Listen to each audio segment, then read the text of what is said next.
Good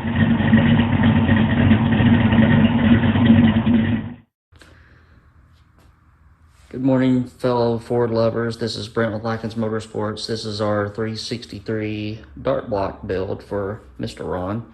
Getting the short block put together, and I'll probably just let this video keep on going. And we'll update as much as the parts that we have, so we'll see how we go. Got all the pistons in except for number 4, and I didn't like the way that one of the oil rails looked, so I want to overnight a single piston set of rings and redo the oil rails. So but we've got a short block and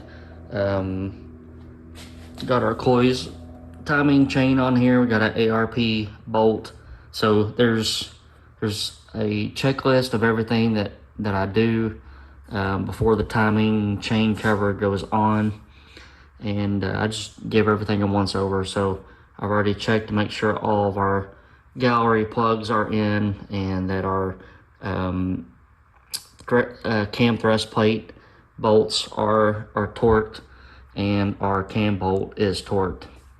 We're in good shape here. So what I can do is lube everything up and get our timing cover mounted. And I think first what I want to do is just flip this dude over and check all of our rod side to side clearances and torque the rod bolts. All right, here's the business end after we got all of our rods and pistons in. And I generally just go over everything and double check all of our clearances and everything. Here's how much or how far down the skirts go on the cylinders in this block. On a normal 347 with a 3400 stroke and a factory block, the piston skirt comes way down, and there's a shot of the clearance on the block. They do all that from out of the box, where you don't really have to grind on anything, which is nice. But here's, so just a little bit of piston coming out. So here's our gap between our rods, and the reason why we checked this is to make sure that we didn't do anything stupid when we hung the pistons on the rods. We didn't put the rod backwards, or we've got too wide of a bearing, or somebody machined something wrong or whatever. So just go through, get a set of feeler gauges and check it. So this is a 14,000 feeler gauge. I can get a 15 in here and here, but not here. The 14 goes in pretty slick. So I've never really seen on these types of builds any correlation between rod side to side clearance.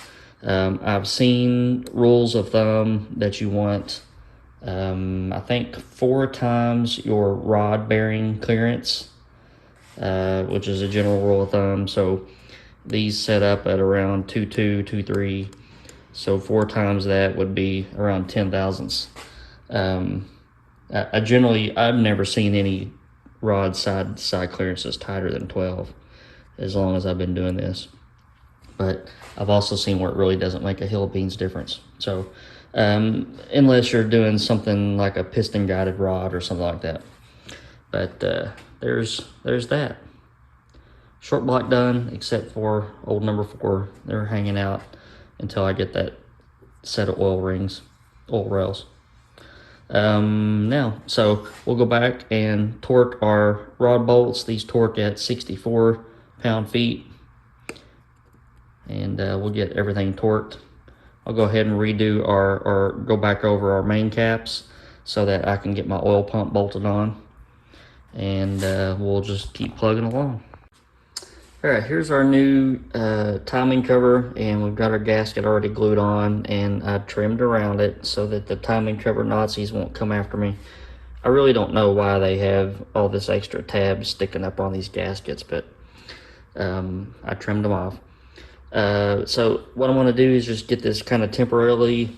I'll put some silicone on and get 4 or 5 bolts put in it so that I can get it mounted and get the water pump on here later on. My game plan is to paint. Mr. Ron wants the block and the heads and the timing cover and the water pump and everything like a satin black. So we'll paint all of that all at once, but I'll just get it temporarily mounted with 4 or 5 bolts, and then when I get the bolt kit in here, we'll just put all those in at one time.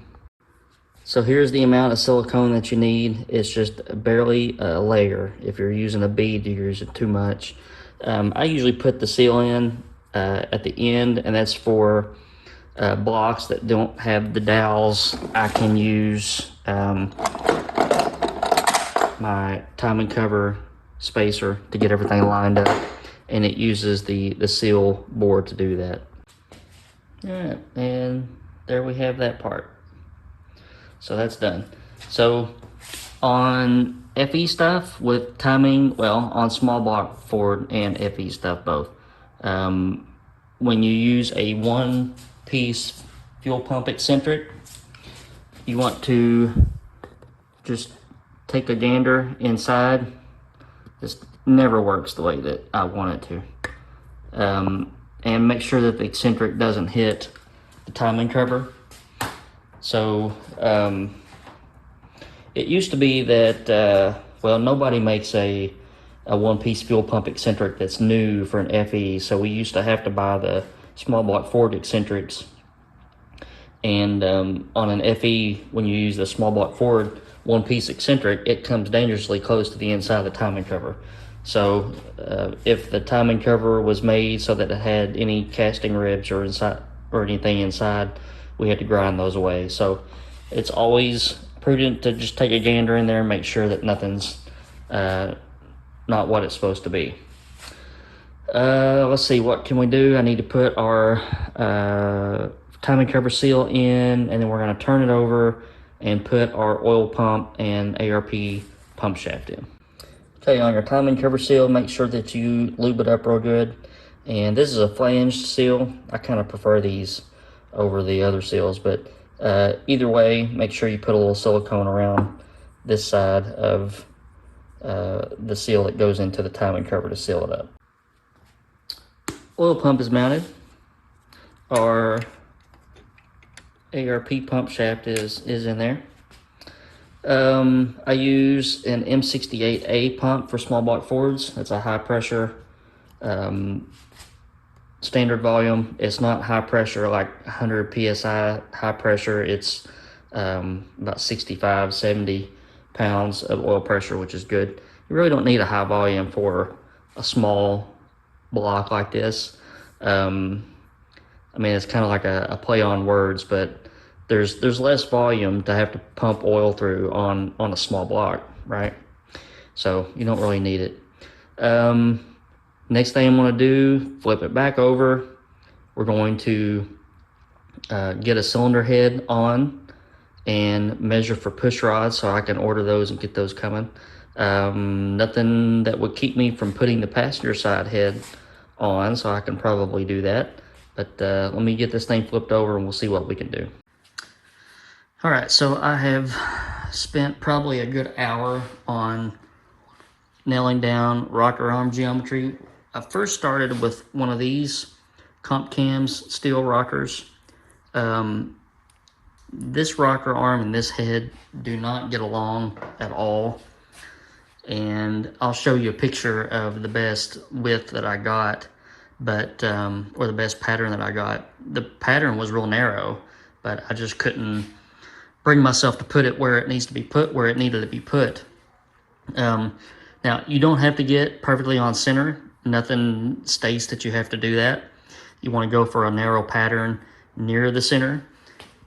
So I tried a set of these Ultra Golds from Comp, and the pattern is just past center a little bit, but it's a good pattern, so I'm going to go with these.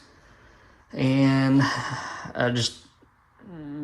in the back of my mind, I did the very best that I could. So sometimes you get parts, especially rocker arms. They kind of universalize rocker arms sometimes. They say that these are small block Ford, but they're actually meant to work with something else. So the geometry just wasn't correct. But now that I have, I can order my push rods and pull this head back off, get that number 4 piston in, and then we can get the heads on with our chromatic gaskets and get a nice coat of paint on this thing. All right, our passenger side chromatic head gasket is on. Holes go to the rear. Check to make sure your rivets are all clear of the cylinder head area. We're in good shape there. So the head will go on and we'll get it bolted down. All right, what do you think about this? I think it looks pretty good. Just got a couple coats of paint on it. So I wouldn't get excited. It's not really too, the heads are bolted down and torqued. And I've sent my email in to order the push rods. So can't really do anything else until the push rods come in. The intake will need cut. So the way that it sits right now without gaskets, the bolt holes line up, and if I run my camera down the plenum, the ports are perfect. And we've got good clearance between our china wall and the intake. So this intake will need to be cut 60 thousandths on the flanges, and then a little bit of a cut on the ends. But I think it looks pretty good. I can go ahead and get my rocker studs and guide plates on so I can get that box thrown away. I like throwing away boxes. My shop gets filled up pretty quick.